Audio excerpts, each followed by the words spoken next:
বিধাননগর পৌরসভার ৫ নম্বর ওয়ার্ডের তৃণমূল কাউন্সিলর নন্দিনী বন্দ্যোপাধ্যায় বনমন্ত্রী জ্যোতিপ্রিয় মল্লিকের সঙ্গে তার ঘনিষ্ঠতার অভিযোগ তুলে সরব হয়েছেন এই তৃণমূল কাউন্সিলরের স্বামী। কিন্তু আদতে কি সম্পর্ক নন্দিনীর সঙ্গে বালুর? প্রথমে বিষয়টি ব্যক্তিগত বললেও অবশেষে মুখ খুললেন তিনি। তৃণমূল কাউন্সিলর জানিয়েছেন তার স্বামী জয়ব্রত বন্দ্যোপাধ্যায় তাকে এবং জ্যোতিপ্রিয় মল্লিককে নিয়ে ভিডিওয় যা যা বলেছেন সবটাই ভুলভাল। নন্দিনীর কথায় একজন মহিলাকে এভাবে অসম্মান করা হয়েছে, আর ওনার ভুলভাল ভিডিওর বিরুদ্ধেও আমি আইনি ব্যবস্থা নিয়েছি। একজন মহিলাকে অসম্মান করেছেন উনি।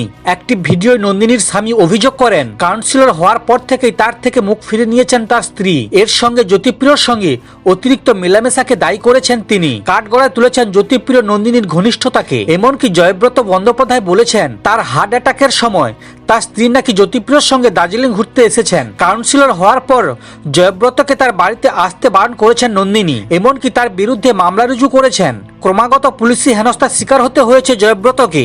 এরপরই স্বেচ্ছামৃত্যু চেয়ে ভিডিও করে ওই ব্যক্তি। বালুর সঙ্গে তার সম্পর্ক কি? তৃণমূলের কাউন্সিলর পরিষ্কার বলেছেন জ্যোতিপ্রিয় এবং তিনি একসঙ্গে তার জেলায় রাজনীতি করেন, তার সঙ্গে কোনো আলাদা সম্পর্ক নেই। সমস্ত খবর দেখতে এই চ্যানেলের সঙ্গে থাকুন। ধন্যবাদ।